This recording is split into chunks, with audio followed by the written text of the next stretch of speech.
Hi guys, my name is Pip and I work at Sydney Advanced Physiotherapy.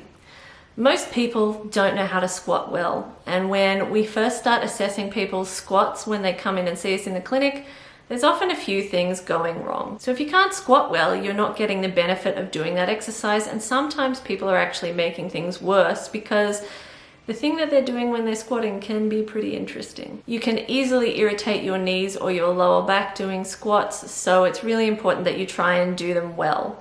So what I thought I would do is make a 4-part series and take you through a lot of the steps that we go through with patients in order to get their squat working well. And the reason I'm not making this one video is because there's a lot of instructions, and if you try and do all of these things all at the same time, having never done any of them before, it's too much. So you want to try and get the hang of one thing to monitor in your squat. As you get better at doing these squats, then you want to try and take the next lot of tips and layer them on top of what you've already been doing. As always, the instructions in this video are intended as general advice only. If you're going to try and do these squats at home, you are doing so at your own risk. If you feel any pain, discomfort, pins and needles, or any numbness at all, I recommend that you stop immediately and consult either your physio or your GP. The fourth and final change we make to people's squats is to try and help them get their glutes switching on. Most of them have only ever felt squats in their thighs. If you're a bit overactive through your inner thigh muscles,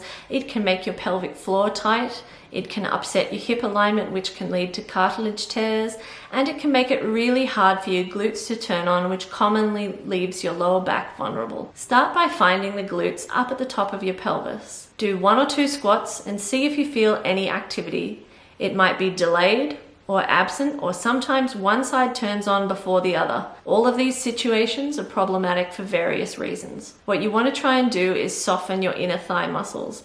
Imagine them being like jelly, or visualize length through that inner thigh and keep those muscles soft as you squat back slowly. You need to go slowly when you first start doing this in order to keep the inner thigh muscles as soft as possible. If you've managed to get your inner thighs to be as soft as you humanly can, but your glute muscles still aren't turning on, then it's time to go and see the physio. I hope you've enjoyed this video, which is one in a series of 4 about things that you can do to get your squat technique better so that you don't struggle doing squats and so that you get the maximum benefit from the exercises that you're doing. If you struggle to get the hang of the squat at any phase along this series of 4 videos, then it really is time to go and see the physio to get some help. You can book in to see one of our physios online via sydneyadvancedphysio.com.au, or you can call 9416 4410.